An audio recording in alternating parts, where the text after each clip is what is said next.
So welcome everyone to this webinar series organized by the Alliance for Child Protection and Humanitarian Action. I'm Joanna Wedge and I work as the Implementation and Capacity Development Advisor for the Child Protection Minimum Standards Working Group. The aim of the series is for child protection practitioners to improve their ability to build staff and partners' capacity to implement the minimum standards in the various settings that we work in. Today's webinar is looking at the issue of sexual violence and exploitation against boys in humanitarian settings. For some of you it will be a refresher, for others of you it will be new material. This topic stems from a discussion that we had at the Alliance's most recent TOT. Unfortunately, not everybody can attend those events. We've had 5, but we wanted to record this session and share the learning more widely. But we also wanted to unpack this topic and add some new perspectives. Stimulate thinking about how we explore this issue of sexual violence against boys with different actors, our child protection colleagues, other humanitarian workers, community members, government counterparts, etc. When I started to put together this session, that's great, thank you, Chris. When I started to put together this session, I was thinking about the CPMS and the standard, obviously, on sexual violence, but also a lot of the standards came to my mind. The standard on case management, the standard on child labor, the standard on unaccompanied and separated children, on psychosocial distress, the mainstreaming standards and how we engage with economic recovery actors, education colleagues, health colleagues, and so on. Then I even started thinking about the standard on human resources and its clear directive around codes of conduct, child safeguarding policies for all humanitarian agencies. And the list went on.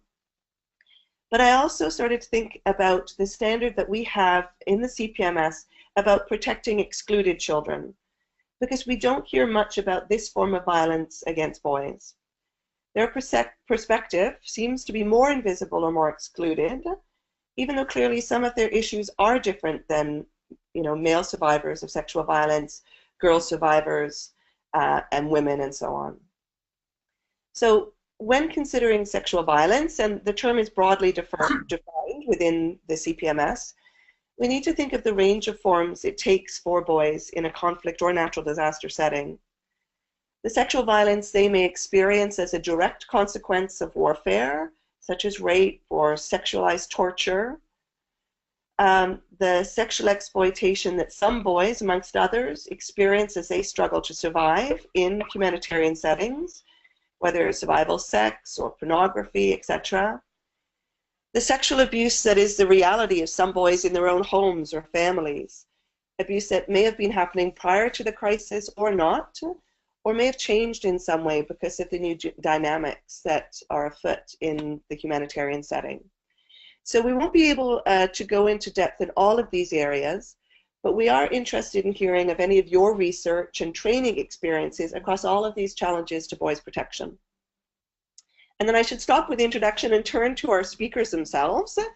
We're very fortunate to have 2 presenters today, Dr. Chris Dolan and Suhail Abdulsamid. Chris has worked extensively as an academic, a practitioner, and activist with refugees, IDPs, and ex-combatants in conflict and post-conflict settings in sub-Saharan Africa. He is currently director of the Refugee Law Project, a university outreach project in Uganda, working with refugees and IDPs from across the Great Lakes region. There he's established new programming for male survivors of conflict-related sexual violence, alongside existing work with women survivors, as well as drawing attention to the specific needs of lesbian, gay, bisexual, transgender, and intersex refugees. He consults widely with the UN, ICRC, and non-governmental organizations on these issues, and is joining us today from Nairobi. Our second presenter will be Suhail, who's on mission in Athens this week. He's an independent consultant with expertise in gender, SGBV, cross-cultural education, and community-based research within both emergency and development contexts. He has extensive experience dealing with issues relating to refugees and migration, sexuality, determinants of health, and cultural competency. Recently, he's been working on SGBV issues, including the sexual exploitation of boys and young men within the refugee crises in the Middle East and Southern Europe. So welcome to Suhail and to Chris. Thank you very much. We're delighted you both are here presenting on this topic in our webinar series. We had a lot of interest in it and people signing up. Thank you for joining us while on mission, because obviously that's an extra complication. In our preparatory discussions, we've covered a lot of ground, and I found it very interesting, the different perspectives and the research that's out there, the gaps that are out there, the challenges for training. So Chris, let me start with you, as you're going to paint us a broader picture of the current research and understanding about the various forms of sexual violence, defined broadly, against boys, and how we have to extrapolate some of it from what male survivors in humanitarian settings have been telling us. So let me pass it over to you. Thank you very much, Joanna, and thank you to all the people who've registered for the webinar. I don't know what time of day it is where you are, but let me start by with a bit of a background to how, as Joanna has already said, how the issue has been quite often silenced. I think it's interesting to note that the first time that boys are mentioned as possible victims of conflict-related sexual violence in UN documents was in the UN Security Council Resolution 2106, which was just 4 years ago in 2013. And it's a very interesting statement. The resolution notes with concern that sexual violence in armed conflict and post-conflict situations disproportionately affects women and girls, as well as groups that are particularly vulnerable or maybe specifically targeted, while also affecting men and boys and those secondarily traumatized as forced witnesses of sexual violence against family members. So it's a very peculiar piece of English language, and you can't help reading it without feeling, you can't help feeling when you read it that the men and boys are seen somehow as secondary victims, along with those secondarily traumatized by just being witnesses. I think this is something that I have seen again and again in the work on with adult male survivors, is that you have a very big job of persuasion to do that there is actually an issue here in the first place. This is a picture that I took just a few weeks ago in northern Uganda, where, as probably you know, there are now about 700,000 South Sudanese recently arrived. And in the 5 different settlements where I went to, I saw variations on this kind of poster. But the one variation that wasn't there was to have boys or men depicted as potential victims. They're always the ones jumping on top of the woman about to rape her. And so this is 2017, not a single poster showing men as potential victims, let alone boys. I wanted to try and distinguish between different periods of vulnerability and types of violation. So I put together this very simple little table, and it's rough and ready, but just to help us to distinguish different moments in people's journeys between pre-conflict, during the conflict itself, what happens in flight, in exile, and then potentially post-conflict for those who are lucky enough to get there. And I thought, first of all, it's worth stressing that sexual abuse, as we understand it, can happen at any one of those stages. So my focus is really not on the sexual abuse angle, and I think it's important that we distinguish between sexual abuse between an adult and a child, and the kind of things that happen as sexual violence. So conflict-related sexual violence, obviously, it normally would be seen during conflict, in flight, and to a certain extent in exile. I put in exile in the sense that, and I'm extrapolating here from working with adult men, but quite a number of adult men that I've worked with have been victims of sexual violence in exile, where their perpetrators have said to them, as a refugee, don't even try to complain about what we're going to do to you. You guys have caused a lot of problems in the region, and now we're going to do what we want, and you have no recourse, you have no redress because you're just a refugee.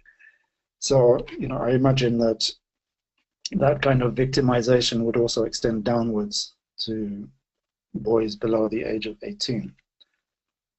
The sexual exploitation that we see in conflict, I think the most notable one is from peacekeepers, and I'm sure you're aware of cases in Haiti, Central African Republic. There's a lot of noise going on, and has been for several years now, about the abuse by peacekeepers there, I mean the exploitation by peacekeepers. And again, it then continues in all these different scenarios. And in Flight, in Exile, I know that Suhail is going to talk in much more detail about what he's finding in Greece. So I won't go belabor that right now. I put down at the bottom the online child sexual exploitation. This is not something that I've come across in work, but when I look at the literature, you know, it's evidently it is a growing concern. I would say if refugees in Uganda are anything to go by, it's not such an issue while people are in flight or even in exile, given problems with internet access and so on. For anybody who's new to the topic, I would recommend you to these Luxembourg guidelines, because that would also help to clarify some of these distinctions between exploitation and abuse and conflict-related sexual violence. But to note that apparently, reading the guidelines, you know, the terminology of violence is becoming more and more used as an overarching umbrella term under which abuse then falls, under which exploitation falls. In terms of the forms that conflict-related sexual violence can take, I can give a very long presentation on this, and I don't have time, so I just want to emphasize, you know, violent anal rapes, oral rapes, forced masturbation, genital torture, mutilation. And then the bottom two, I put a little bit larger font and in bold, because these are ones that people don't think about. Being forced to commit sexual acts against other persons, such as family members, friends, fellow detainees.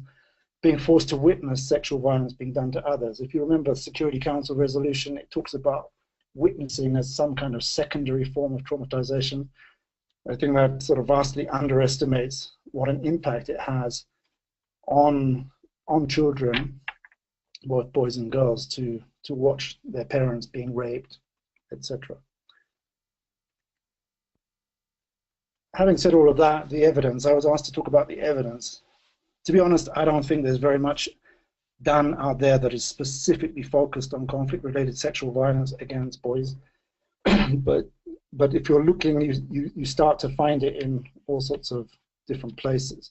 So I'm just going to give one example here, which is coming from an article I found on screening for traumatic exposure in adolescents in war-affected Eastern Congo. And this was quite a big screening study with about 1,000 respondents, 477 girls, 569 boys. And it asked a whole range of questions. The answers that I'm putting up, or rather the statistics, are just related to the sexual violence. If you look on the left, the type of trauma has been forced to kill, injure, or rape someone. Boys at 9.8% compared to girls at 3%. In terms of having seen someone being raped, the witnessing issue, boys at 31.8%, girls at 35%. And then in terms of having been sexually abused themselves, boys at 9%, girls at 10.5%. Now, I'm not a statistician, but you know, particularly the last one, I don't think would be a statistically significant difference in terms of levels of abuse. I think the other interesting thing about this table, I would skip the living area. I don't have time to explain it, but on the right-hand side, there's a column. There are columns on age. You know, the being forced to, the levels got up on all of them. Actually, the levels got up with age. So over 16, the levels are significantly higher than under 15 on being forced to rape someone, watching somebody else being raped, and so on. So this alerts us to anywhere where there's been, you know, armed violence, forcible recruitment, and the like. Another example I found, this is coming from Sri Lanka, basically a fairly extensive report on torture, which included a lot of focus on sexualized torture. And this is just an example of a male 16-year-old describing how he was forced to perform oral sex, which we can also see as oral rape, and his complete inability, the victim's inability to report, because if people complain to the police, they just inform the abusers.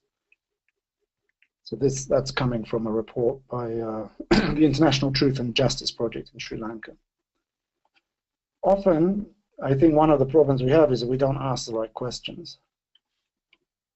I recently was interviewing ex-combatants from the LRA, the Lord's Resistance Army, a group which is notorious for having abducted girls and made them into wives in the bush.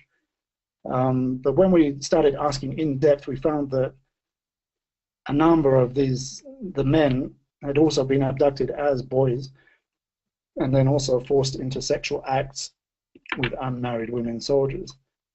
I think if you want a good dramatic visualization of how that can also happen with men, you should watch this film if you haven't, Beasts of No Nation, in which although it's a kind of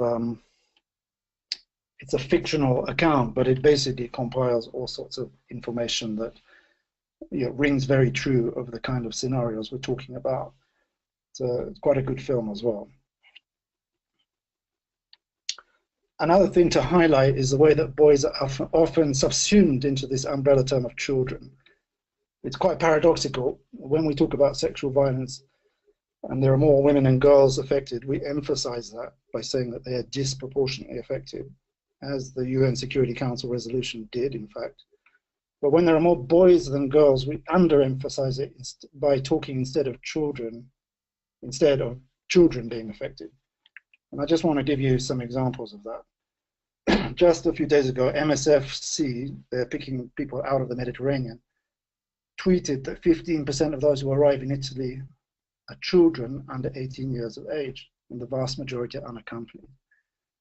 I tweeted back, what proportion of girls, what proportion of boys? They said, good question. From our experience, majority of boys, but there's also a significant proportion of young girls. When I asked them, could you get some up-to-date figures? What's the ratio? Is it 60% boys, 40% girls, or 90% boys, 10% girls? They didn't have the answers. They said, we'll see what the numbers we can find, stand by. Well, we're still standing by. It's 2 days later. Another example, child refugees in Europe. This is the case that Suhail is going to talk about. Child refugees forced to sell their bodies to pay smugglers. If you actually read the article, it's 91% of the unaccompanied minors are boys. And the details are actually quite specific. The average price of a sexual transaction with a child is 15 euros. And the same information is not available for the girls, whether that's because the 9% of cases that are girls are not involved. That's not explained in the article. And a more general example, if you look at the coverage of sexual abuse in the Catholic Church, inside the article, you'll find that those abused by priests were 97% male. So again and again, we see this kind of invisibilizing in headlines of the issue. Coming to programming, very briefly, I think I'm largely extrapolating from working with adult male survivors. As an organization, we have not as yet begun to work directly with boy survivors as a kind of explicit programming focus. But what I can say from the work with men, which we've been doing now for 8 or 9 years, is obviously the most important thing is creating safer spaces for disclosure. And I think Joanna mentioned the issue of human resources. It's actually quite critical that in recruitment processes, you ask the right questions to really try and sound out what people's attitudes are as a starting point, even if they don't know so much. And that's something we have been able to do over the last 9 years, and I think it has had a big impact on our capacity to work with male survivors. IEC materials. I gave the photograph from the refugee settlements in northern Uganda. We made up our own IEC materials just to send a signal when people walk into the office that, you know, actually we can talk to anybody. Film screenings. We use this a lot as a way of getting people to, you know, opening up the discussion for people. Not that people necessarily will disclose on the spot, although that does actually happen sometimes, but because again, it makes it very clear to the people watching the film that as an organization, we understand some of the issues and the dynamics. And creating support groups. And again, I wouldn't, particularly for younger people, I doubt that I would have a support group which was specifically about sexual violence. But within a support group space, it becomes much easier to open up the discussion. And screening questions. In our organization, we screen everybody who comes to the office. And what we've seen is that the best way to get at the sexual violence is to be asking about all sorts of other violence as well, so that it's not seen as a screening about sexual violence as such, but rather as experiences of violence writ large. Partly to avoid people feeling you're going straight for the most taboo issue, but also to recognize that the sexual violence is only one element of multiple violences that people have experienced, including, you know, maybe they watched somebody being raped, but they probably also watched somebody being murdered in front of their eyes. So putting it into perspective is very important. I think that's my, oh yes, and the last comment I wanted to make before I stop is to develop work that targets unaccompanied minors and young single men. You know, of course, this sounds really obvious, but we see it that the minute you cross that 18-year-old threshold, you somehow become seen qualitatively completely differently by intervening organizations.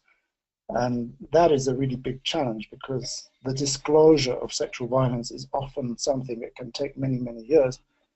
And so if you want to capture and intervene on conflict-related sexual violence against boys, probably a large part of it you will only actually get to once those boys have actually transitioned into young adults.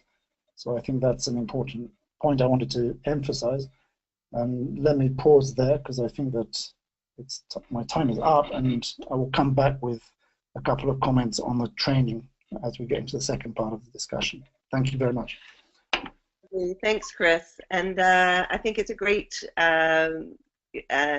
point on which to end, that the point that you have of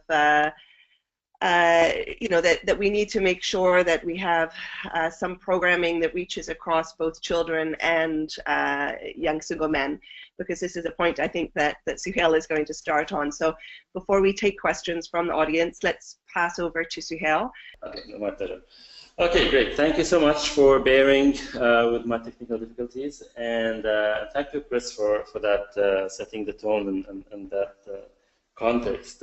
Some of the issues I'm going to talk about have been covered by Chris, so I might recap or just go fast through the parallels. The case that I'm going to present and talk about is based on some of the work I did here in Greece earlier, well, late last year and earlier this year, on the issue of survival sex among unaccompanied and separated children, as they are referred to by UN terminology. Basically meaning young boys and girls who have been traveling by themselves from their countries, coming as refugees and asylum seekers into Greece, but without families. So either unaccompanied, which means completely alone without any family members, or separated, which means they might have some adults. They might have either separated from their family on the way, but they're still traveling with some adults who are not close family members. And the main issue that we are talking about here, that there's been this acknowledgement in recent months, recent year at least, of the rise of this issue of survival sex. You walk around some of the parks and public spaces here in Athens, and you see the young boys walking around squares, soliciting for sex, being picked up by older men, and engaging in survival sex for, as Chris was saying, as low as 15. Sometimes we've heard €2, €5 for sexual acts. And this is something that we're seeing a lot in urban areas, and the kids are doing it because they have, well, one of the surface reasons at least, that they have no other source of income from any other source through organizations or through family. The fact that they are at that age of minority, under 18, creates, of course, a whole issue around sexual exploitation, and also can raise some questions and concerns around trafficking that's higher than it is for adults. The issue of age, and Chris talked a little bit about this whole magical number of 18, and this is something we've been talking about quite a bit here. It's like what happens when you turn 18. The complications of the process, of the protection process, and the slowness of referral mechanisms is causing kids to turn into that magical age while they're still waiting for support, but that doesn't mean that their vulnerability has decreased, or they are less vulnerable to this kind of exploitation. Now, the confusion, or not the confusion, the question that some people might be asking about is, you're talking about kids soliciting for sex, engaging in sex work, but how does that relate to sexual exploitation? And of course, that's where we come in, and I think that should be clear for most of attendees here, that even though it's apparently consensual, when somebody's under 18, under the international standards, that cannot be seen as consensual. And plus, of course, the big power dynamic and power imbalance between the clients and the young boys who are engaged in this. So it's all considered exploitation, even though it is, even though that by Greek law it's not considered exploitation, because the Greek law sets the age of consent at 15, which means anybody who's over 15 can have sex with anybody who's at any age over 15 as well, without a transitional age, which also creates more complications when it comes to response and the involvement of the government and the authority in this process. So when I started talking to people about this issue, I started hearing all these assumptions, these myths about the issue of young boys having sex in the park.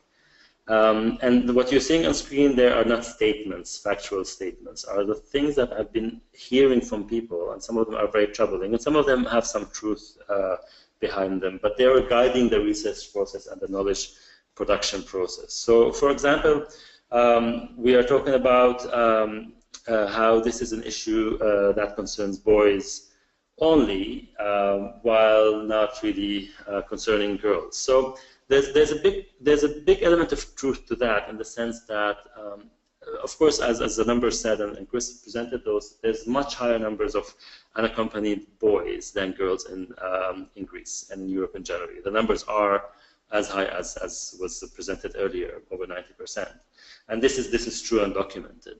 And of course, there's reasons behind that. I mean, the way they leave their countries and why they leave their countries, and who is sent away to find better life in Europe, and all of that makes more sense that there are more boys than girls.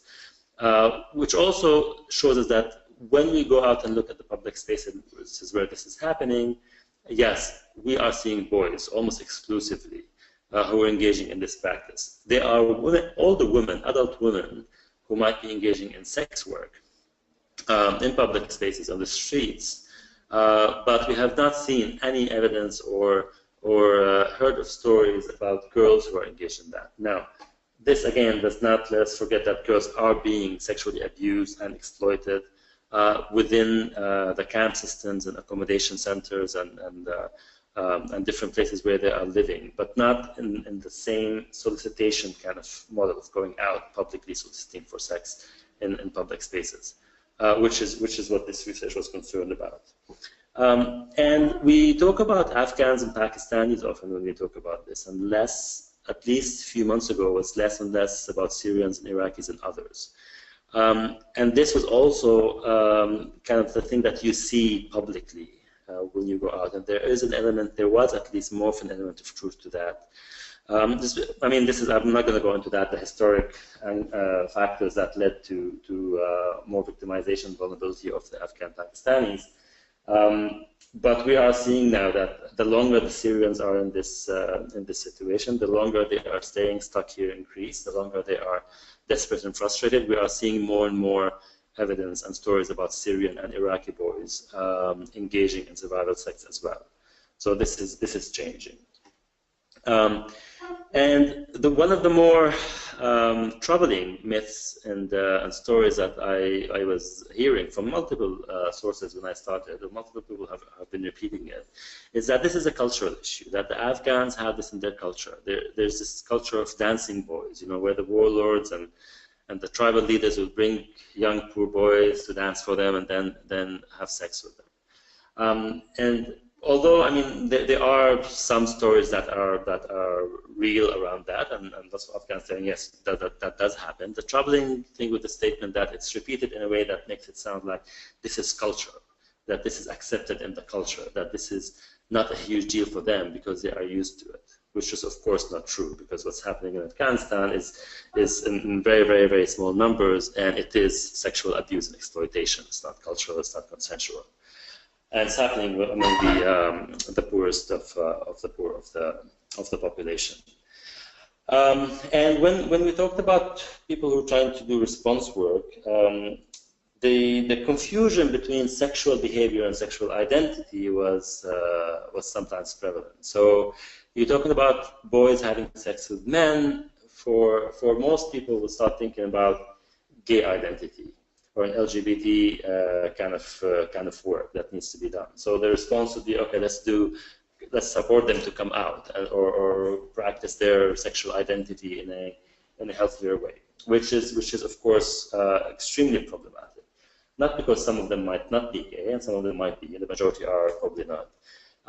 But because of that lack of understanding of the differences in understanding sexuality, because of culture, because of history, because of personal circumstances. And this very simplistic approach to looking at sexuality and relating it to sexual identity. So that's, and to look at some of these boys who the gay identity might be something that they are rejecting, that's causing them a traumatic reaction, that they look at as an extremely sinful and degrading thing. To work with them in that context might be a little bit difficult and unproductive. So these are the two different issues. The transactional sex or survival sex, well, most people would say young people do it because they're looking for drugs and it's within drug dealing situations and even human smuggling, because so many of these kids, they'll tell you, we did not come here all the way from Afghanistan or Pakistan to stay in Greece. Our destiny was Germany and Sweden, and that's where we're going to end up. Of course, the whole Europe-Turkey deal last year closed the borders and ended that dream for so many of them. But they still know and hear stories where smugglers are taking people across the border. So they might, and of course, they need money for that. Now, the reality is, we've seen that they're not making that much money from survival sex. So even if they got into it, maybe thinking that they will raise money for it, the reality is the money is going to mostly to buy cigarettes, recreational drugs, or just eating food, good food, buying cell phones and internet time. We talk a lot about how survival sex is not an issue that concerns accompanied minors with their parents. In the situation here, with the way the refugee population is living with each other, they're all sharing spaces in the camps and different residential areas, and the kids go hang out with each other, whether their parents are in the camp or not, with the other kids. So that's something, also a narrative that we need to shift and start accepting that we cannot just focus on unaccompanied minors, that we are missing a big portion of population. So while we're doing this work, there's a few things that we need to consider and some limitations to this work. One, that the refugee population is quite diverse. We cannot have a one-size-fits-all intervention work. We cannot just say I have an experience working with refugees in Colombia, so I can come and do this work here with the Syrian or Afghan refugees in Athens or in Jordan or in Lebanon. The cultural context, the ethnic background, class issues, religious particularities, of these different groups, they influence a lot how they are behaving, how they are dealing with, responding to, interacting with their gender identities and their sexualities and their relationships with people, but it's also impacting and affecting a lot how us as service providers have the ability to respond to them. Without having that clear lens of cultural competency, without understanding why a young Afghan Muslim boy from Afghanistan is engaging in this behavior versus the young Syrian who might not be at one point. Or why is this not showing in different countries but it's showing in Greece? Why is this not showing in Jordan as much as it's showing here? Why are people from different religious backgrounds might be behaving differently? Like, this is understanding all this. What does all of these elements mean towards our own understanding as young boys around our sexuality and gender and ideas of masculinity? And how is that affecting our relationships with people we're interacting with, sexually or socially? So without having that competence, that awareness, that training, that understanding, it's always going to be very difficult and limiting to provide that service as a service provider. The other thing is that many of these boys, they don't see themselves as boys. When this boy has left Afghanistan at 14, traveled over 1.5, 2 years to arrive to Athens, lived by themselves on the streets in Iran, in Turkey, in different countries, crossed the sea in a boat, survived all this time, taking care of themselves, making their own decisions completely independently from any adult or family. They are not seeing themselves as boys. The way they relate to their maturity, their masculinity, their manhood is very different from what we are looking at and assuming. I'm not saying this to say, well, they are men and they've grown older. No, they're so much still boys more than probably ever, because they are missing so much of that guidance, that quote unquote normal growing up cycle or phase of their lives. So they are so vulnerable still, but they are not seeing that. The way they are making decisions and they are taking charge of things is different. So that is something to consider very well. And when they are engaging in sex, and depending on what kind of sexual behavior, then the issue of manhood is also coming to play here. So putting ourselves, I know it's impossible in their shoes, but trying to have that kind of level of empathy to understand how they are seeing themselves will affect the way we respond in our service, to respect that understanding that they have towards themselves. And because of this how sensitive this issue and this subject matter, it's not very easy to get the information. I mean, most of the information we have is anecdotal. Very little clear evidence. Until recently, we were hearing stories. People know that it happens. Kids talk about their friends. People see what's happening in the park where an old man is walking around with a boy behind the bush, but nothing really concrete. Recently, things is changing, and boys are coming forward much more to talk about this and ask for help for either themselves or their friends.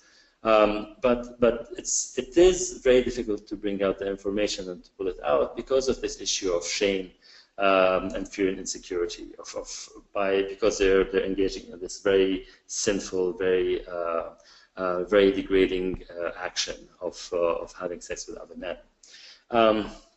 And another issue that refers to some of Chris's last comments around service provision is the issue of interpretation and language barrier, because we talk about providing services, targeting boys, all of this, which is great, but if we are not managing to communicate with them in the right way, it's impossible to do this work. And the way we are trying to do it, and we do it often, is by just recruiting translators, which is sometimes not just like not enough. It's sometimes damaging way of doing things, because the translators that we are recruiting are often people from the same community who, as a kid, would never go and disclose and talk about some of these issues in front of or with. I have seen situations in front of me while I was doing focus group discussions or interviews where the translator would actually gatekeep and stop the kids from speaking because the translator was so ashamed and started judging the kids in their own language and preventing them from sharing information because it was too embarrassing. So the focus of interpreters and cultural mediators and the language issue is often a second thought. Often it's like the smallest part of the budget. Often it's something that we just like look after at the last minute. But I think, from my experience and what I've seen, it's one of the most crucial part of this process that we are not putting enough attention to. So I'm going to go through some. I know I'm running a little bit later in time, but I'm going to go through some of the information. You'll see on the screen some text that's muted in the background, so we'll just leave it there for information when it's shared with you. But I'm going to focus on the highlighted ones that are much more relevant.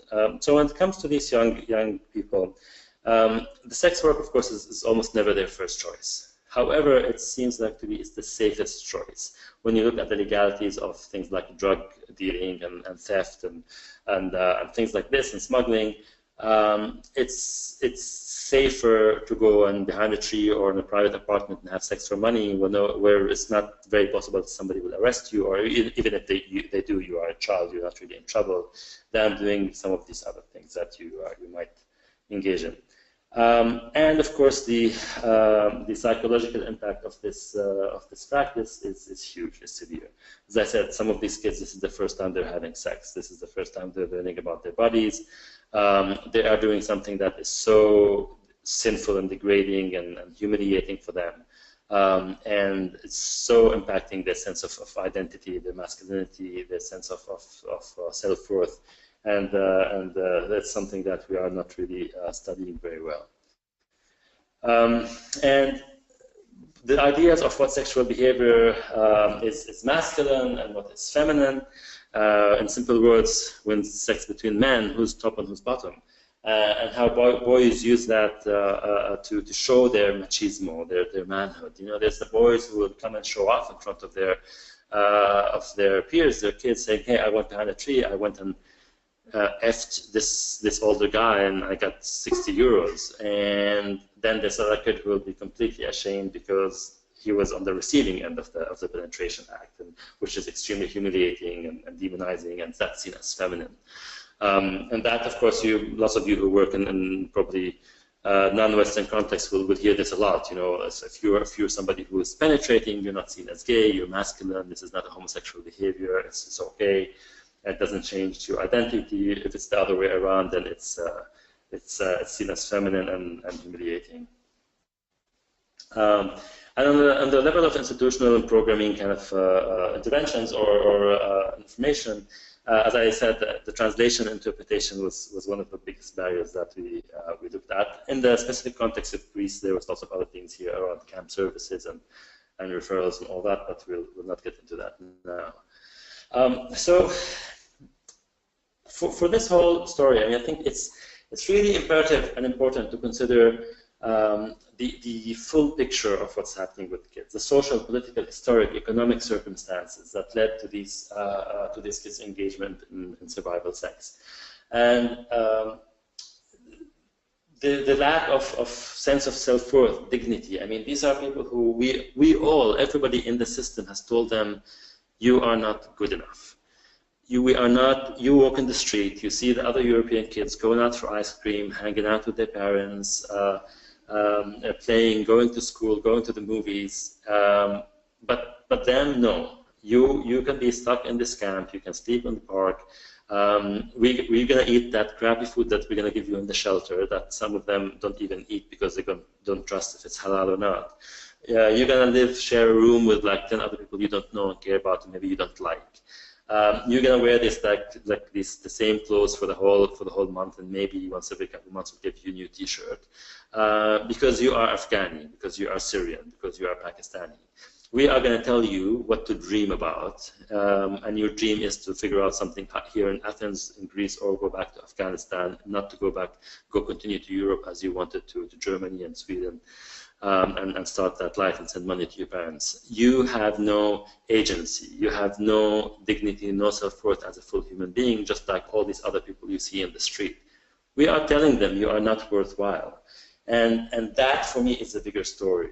is the story that's much more than the few euros they're going to get out of sex act. It's what's putting them at that place and making them make these very difficult decisions to engage in harmful behavior. More slide. And of course, I mean, the conclusion of all this, it's all about the sense of masculinity. It's all about how we are assuming what our masculine identity should be. It's about how others see us, see what our manhood should look like from a very young age. You're always a man when you're male, even when you're 5 years old. That's what the society tells you. That's what you need to do and prove. But then any small behavior that doesn't fit with this typical masculine kind of image is taking that away from you. And that's shameful and that's harmful. And if you engage in certain behavior, you're not man enough. Although it has nothing to do, of course, of your biology or of your identity or of how good you are. So addressing sexual violence, exploitation, SGBV from that understanding of what does masculinity do to us and how does it harm our interactions with each other is really in the core of our work, and this is something we're not seeing much of. The response to violence against women is often in providing services to the victims and survivors, fantastic, or providing protection mechanisms for women and girls, which is again fantastic. But if we don't dig into these very core concepts of harmful masculine ideas that we have in our society that is hurting both men and women, boys and girls, then we cannot move to that next level.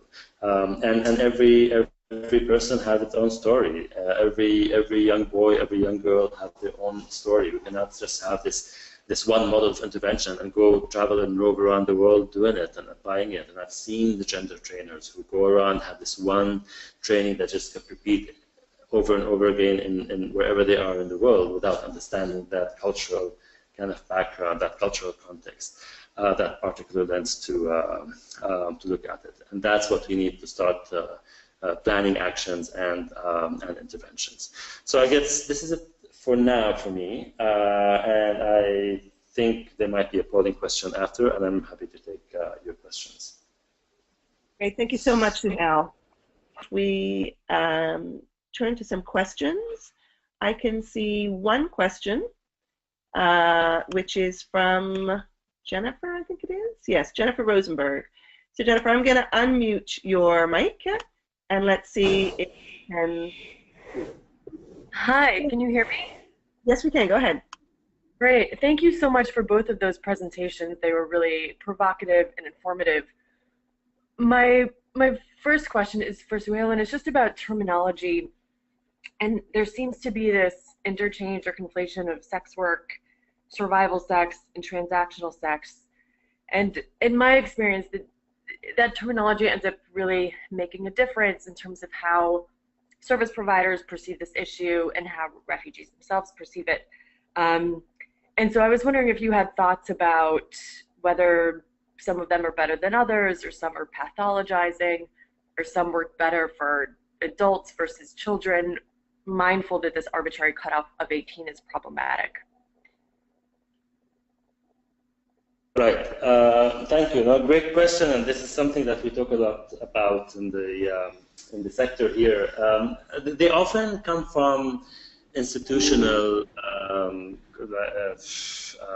policies or regulations or something or another, and you find one organization using this term and another using something else. We try to avoid, at least within the UNHCR context where I was doing this work, using things like transactional sex or sex work when it comes to minors, because that insinuates consent and a mutual kind of relationships. While even though the kids are going out to do this and they're looking for this, we just make that distinction that anybody under 18, it's not consent. Consent is much more relative term. Because of power dynamics and their young age and all that. So trying to use survival sex rather than transactional. Now, there is certain places of the narrative we just try to explain what is this that we're talking about? That we're talking about a transaction versus a rape, for example, or sexual violence in different contexts that doesn't have money. So just to explain that this is about, when we talk about survival sex, they're trying to gain income, to have financial means out of it through the transaction of money. So it just really comes in the context of trying to explain, making sure that we do not insinuate that it's sex work, because it's not consensual. We need to make that clear, but also explain that, and sometimes, you know, survival sex doesn't mean just like about money. That sometimes there's other services and support and having accommodation, all kinds of things that can be given to them. So it's depending on the context and really sometimes the organization that you're speaking within makes a bit of a difference. Yeah. Thank you. No problem. Joanna? Go ahead. Bashir, go ahead. Yes, thank you. I'm Bashir from World Vision, Iraq. Thank you for the two presentations, were really informative and reflective of the issues related to sexual violence against boys. Just wanted to ask a question and also a comment. The question is, in the countries that are experiencing conflict in the Middle East, the parties to the conflict are using sexual violence as a weapon of war, and in particular in Iraq, we saw many boys who are participating, who are forcefully put into the parties of the conflict, are actually forcing the boys to have sex with girls who are in captives and also with themselves sometimes.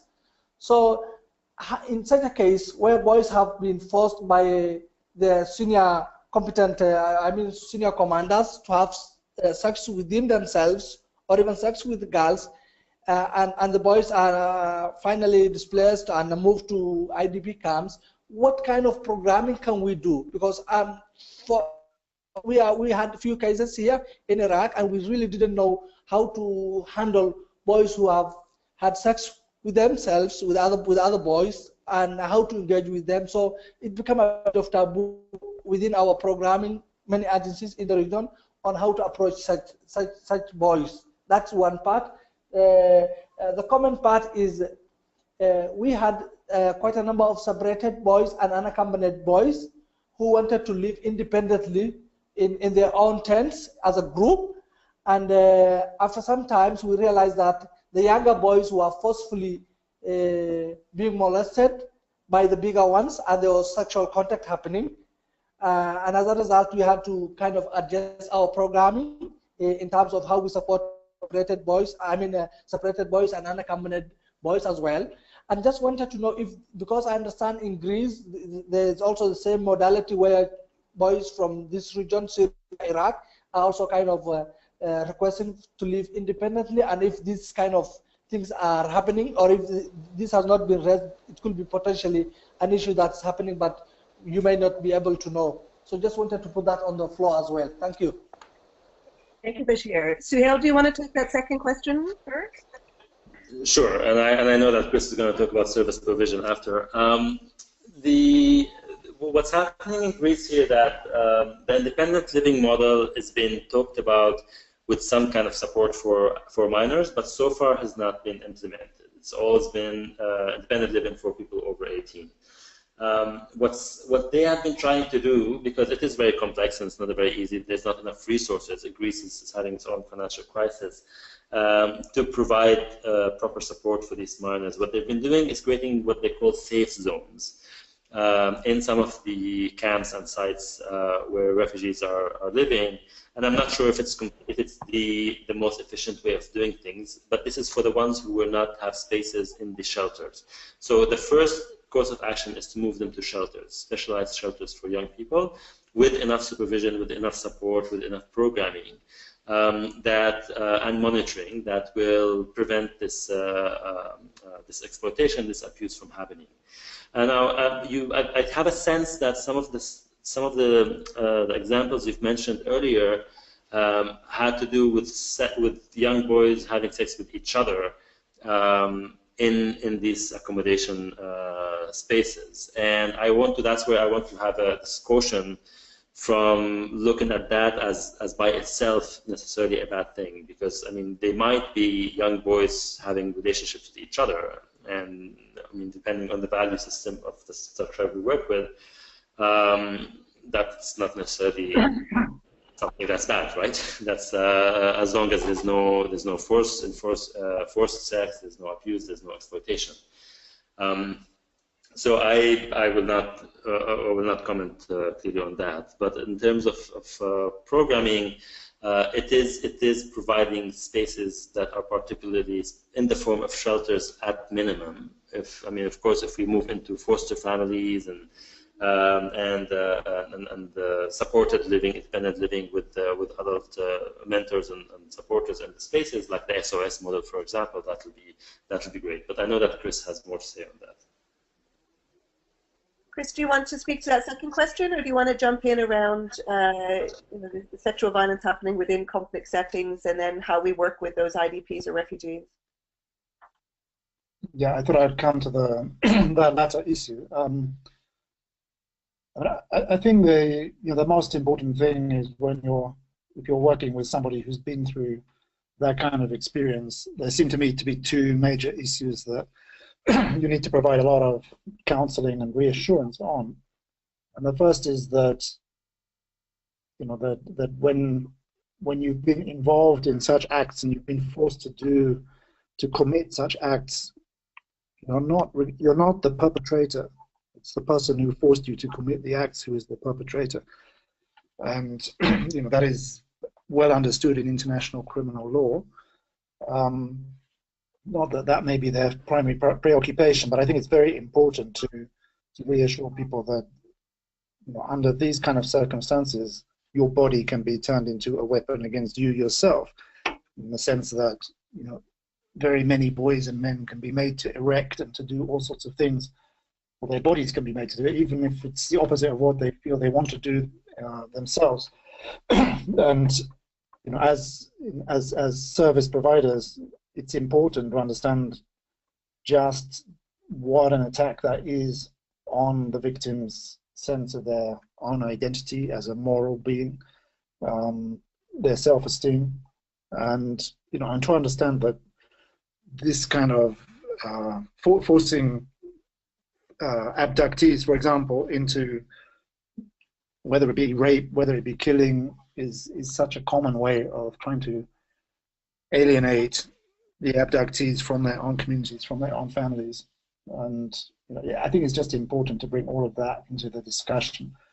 And the second one, and I think it kind of reflects back on what Suhail was talking about as well, is to reassure people that the act does not define your sexual orientation, your sexual identity.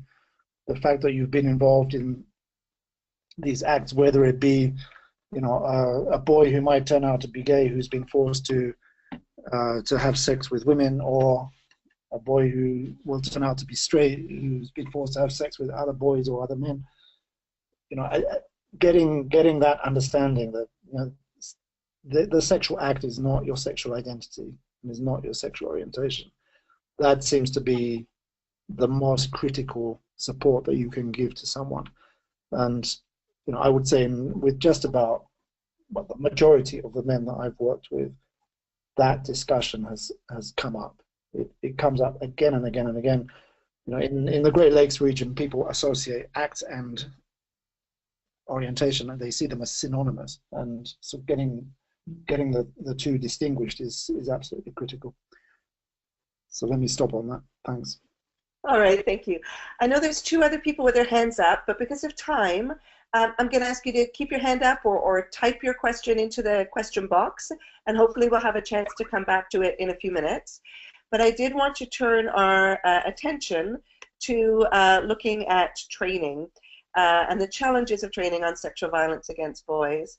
And as you recall, this topic for the webinar came from our last TOT, and interest came from around the world. We've seen where you're all coming from, that it is indeed a global challenge that we have. Some people were preoccupied with discussing this topic with more religious and more conservative communities. Some weren't sure how to raise it with humanitarian colleagues. a few of the people in the TOT raised the challenge of initiating the discussion within larger child protection and emergencies training, and then having the training go off track and get derailed and so on. So I thought we'd have a little concerted moment where we could actually talk about some of the challenges that you have as trainers, but maybe we could first start with our panelists. And Chris, maybe I'll go to you because you did have some slides kindly prepared. So I'm going to share the screen back with you, and maybe you could share those last couple of slides about some of the thoughts you have about preparing for and engaging on some training. Thanks very much. Yeah, I think I've just put down a bunch of headings of issues that seem to me to come up again and again in the trainings that we've been doing ourselves with various humanitarian service providers, but also with police as well. And the first has to be around attitudes. And again, I think this reflects also on what Suhail was talking about, and that in a training you have to get into quite a deep discussion about what individual comfort zones are, and the extent to which they're bringing what they regard as their morality, their religion, their taboo topics, taboo words even, but to what extent they're allowing that to impact on how they interact with somebody.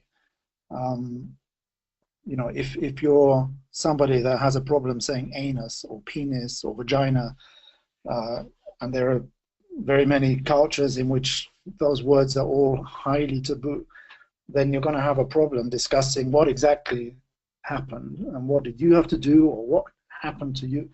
So I know it sounds really basic, but we find we have to get into those kind of discussions pretty early on. And the whole issue of what are the myths around, particularly around same-sex sexual acts, and the connections and the disconnections between the acts and the orientations. Those, you can actually construct an entire training or a whole morning session, for example, just going through the myths. And Suhail put some of the myths that he's encountered in the Athens context. I always, I have a whole bunch of similar myths which we use in trainings here in the Great Lakes region. So that's pretty critical. And I've put up there the first step is debunking those myths. And by the time you've actually debunked those myths, you've actually dealt with a whole bunch of the attitudes. The terminology issues, I think Jennifer's question highlighted that again. The other big issue that comes up in every single training I've ever done with humanitarians is how do we find these people? And again, as Suhail described, I mean, it's very difficult for people to talk about this set of issues, and particularly if they haven't got well-trained interpreters and so on. But I think it's also important that we start to get better at identifying what are the non-verbals, the clues that people are giving, and that needs to be built into training as well. Techniques, we tend to be very reliant on verbal reports. I think there's a lot of work to be done exploring the non-verbals, methods of giving people opportunities to write or to draw, or to write about what happened to them, or to use other activities as icebreakers. The confidentiality issues, how do you explain confidentiality, especially when you, as a service provider, in some context, you're going to have to actually give a report somewhere if you've come across a minor who is a victim of the violence or the abuse or the exploitation. I think, and this again, it relates to context specificities, but we need to be aware of what is the legal framework in a particular context, and what protections does it provide, and what vulnerabilities does it create. In Uganda, recognition that the language in Uganda is defilement, but the recognition that boys can be defiled, is just a few years old. Before that, there was no defilement of boys in the law. It was defilement of girls. So, you know, those kind of context specificities we need to build in. And the last one I wanted to just highlight was around referral pathways. And I think, you know, it's very, even if you look at the statistics from the first question about have you ever worked with boys, have you ever worked with men, you know, very many people have not worked with either. And, you know, by participating in a training such as this, are showing the interest and the willingness to put our heads around these issues. But then you deal with somebody and then you send them to a doctor who hasn't been through a training, and whatever care you have taken to do it well and to do the work correctly can get undermined within the first 30 seconds of the interaction with that doctor or that nurse or that police officer. So the need to connect trainings with also a fairly careful scrutiny of how far does that training really go in the chain of people that the survivors are going to be interacting with. I think that's a very critical part of the equation, and one that is actually very difficult to organize, because, you know, we get a training with staff from a particular NGO. You don't get the police officers that they're interacting with or the medical staff that they're interacting with. So those are just some considerations I wanted to put out there. Thank you. Super. No, thank you, Chris. I think you've raised some good ones that hopefully some of our participants can pick up on if you can stay with us for another 10 minutes or so. Suhail, how about you? What are some of the considerations that you believe that trainers, in particular child protection trainers, should take on board as they engage with the different audiences on sexual violence against boys? Right. For me, it's really about how to engage victims and survivors in this conversation. I mean, it's not about often just going to this population and say, okay, here's the problem you're dealing with. Let's support you, help you, or start working on recovery. For young people in particular, and young people dealing with such a sensitive issue, that there's so many barriers around disclosure and around acknowledgement and admittance, especially in this case with survival sex, for example, where the kids think that they want to do it because that's the only source of extra income that they have. Like, they don't want to stop it or deal with it often, at least, you know, as a very initial conscious reaction. So the programming around youth engagement or child engagement and how to do that is something that is really, it's a particular skill, and it's a particular line of work that is not often, I don't see that there's enough investment in the field. Whether through art, whether through sports or play or anything the kids do, making things, producing, and then through that, by building that sense of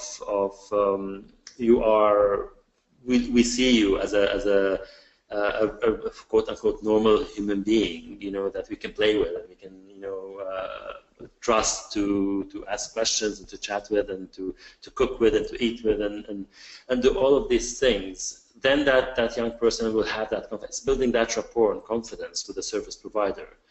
To be able to come forward and speak and be confident and comfortable to acknowledge what's going on and share information. To feel that we are competent enough not to judge that behavior, not to come with it's not a clinical intervention, it's not an academic intervention, it's a pathological intervention, it's a human intervention.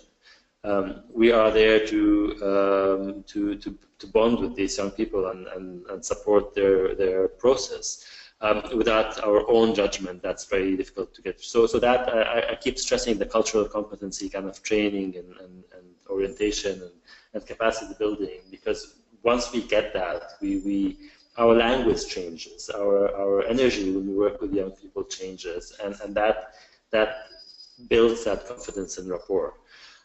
So it's really, I mean, all the things, of course, that Chris had said, and he might have even more experience in that particular service delivery model, but But the barrier seems, again, to show up more and more around access, around engaging with the young people to begin with before we start with the recovery process. And we can't see it as just a clinical or pathological process. Thank you. Those are some really good points, especially when we're talking about engaging directly with the boys and young men. I'm wondering, we don't have a lot of time remaining, but we wanted to make sure that people were able to share any relevant capacity building experience or perhaps a specific training question for one of our speakers. So again, if you want to put that into the question box or raise your hand. There was a question previously that Rebecca had put down, saying that Chris, you'd mentioned screening for sexual violence and exploitation as something that your the Refugee Law Project does routinely, systematically. Would it be possible to share the questions or tools you use to do this in a sensitive way? I have to say not immediately, because we've just revised them and we're just finalizing the revised version. But probably within the next 6 weeks, 2 months, we should have something that we're happy to put out there. Okay, and would those be on your website, or would I be able to get a copy and share with the group, or how would someone get it? Yeah, I prefer it. I would give it to you and then you can disseminate. Perfect. Okay, so hopefully we'll be able to follow up. I'll put that into my calendar to get back to Chris, and then hopefully get back to all of you who are interested. We have one question from Hamza. So Hamza, I'll open up your microphone and go ahead and ask your question.